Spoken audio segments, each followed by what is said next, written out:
Hi everyone, my name is Ana Laura. I am 19 years old. I'm from Mexico, currently living in the United States, specifically Tucson, Arizona.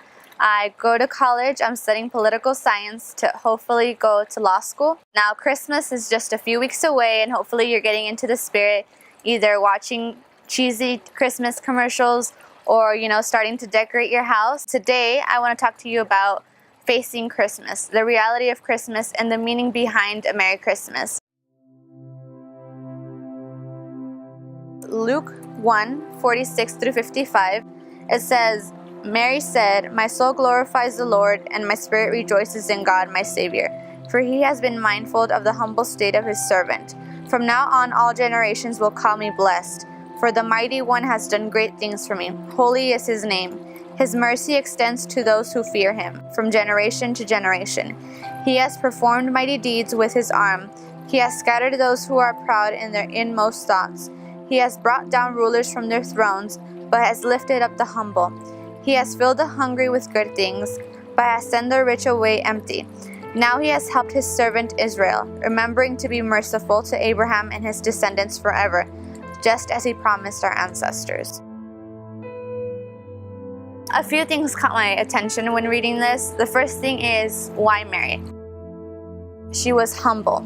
She was willing to be lowered and go against societal standards as opposed to other people.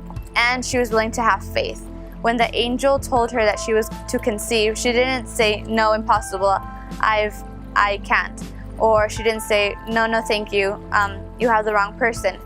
She did ask how, because she hadn't met a man, but she was willing, and she said, "Your will be done on me."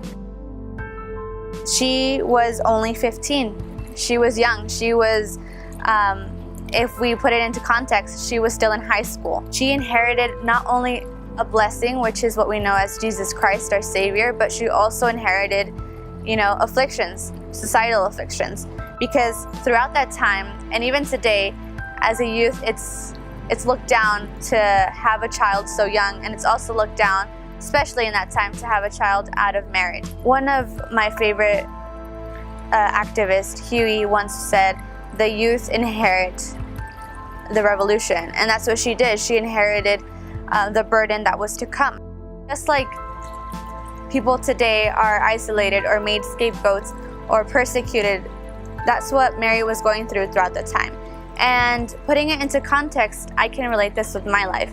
Now, I'm not necessarily going through what Mary went to specifically, but I am in some cases stoned by society.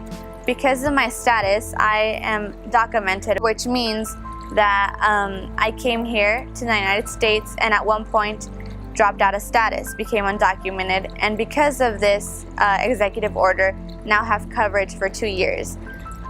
This has changed with the new administration, but for now, let's just say I'm documented.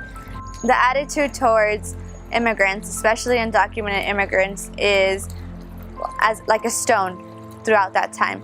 So many people drop stones by saying, the I word, with illegals. That's a stone that's thrown at us specifically.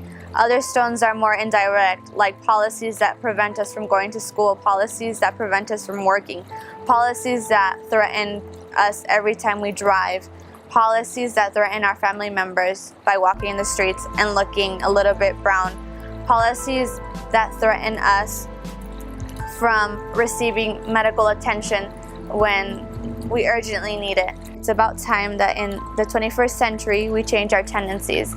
Instead of throwing stones or being quick to judge, how about we extend the love of Christ that we have within ourselves?